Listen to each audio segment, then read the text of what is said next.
નમસ્કાર મિત્રો, વિડીયોમાં તમારું સ્વાગત છે। જી હા મિત્રો, અત્યારે હાલ મોટા અને મહત્વના સમાચાર સામે આવી રહ્યા છે। તો મિત્રો વાત કરીએ તો મોરબીમાં નિર્માધીન મેડિકલ કોલેજની ઇમારતનો એક ભાગ ધરાશય થતા નાસભાગ મચી ગઈ હતી। આ દુર્ઘટનામાં 5 કર્મચારીઓ ઇજાગ્રસ્ત થયા હતા અને ઉચ્ચ અધિકારીઓએ જણાવ્યું હતું કે ઇમારતમાં રાતના કામ ચાલી રહ્યું હતું અને ત્યારે આ દુર્ઘટના સર્જાઈ હતી। જી હા મિત્રો, અત્યારે હાલ મોટા સમાચાર સામે આવી રહ્યા છે।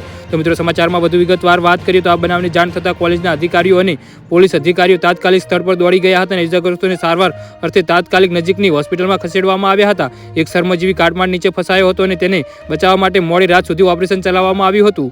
જી હા મિત્રો, અત્યારે હાલ મોટા સમાચાર સામે આવી રહ્યા છે। મોરબી ફાયર બ્રિગેડના અધિકારીએ દેવેન્દ્રસિંહ જાડેજાએ જણાવ્યું હતું કે રાતના ફાયર બ્રિગેડના જાણ થતાં ટીમ તાત્કાલિક સ્થળ પર દોડી આવી હતી અને વહેલી સવારે કાટમાળ નીચે ફસાયેલા શર્મજીવીને બહાર કાઢીને તાત્કાલિક હોસ્પિટલ ખસેડવામાં આવ્યો હતો।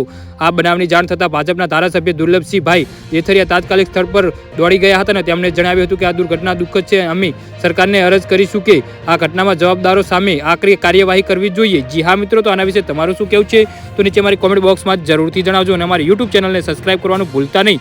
ધન્યવાદ।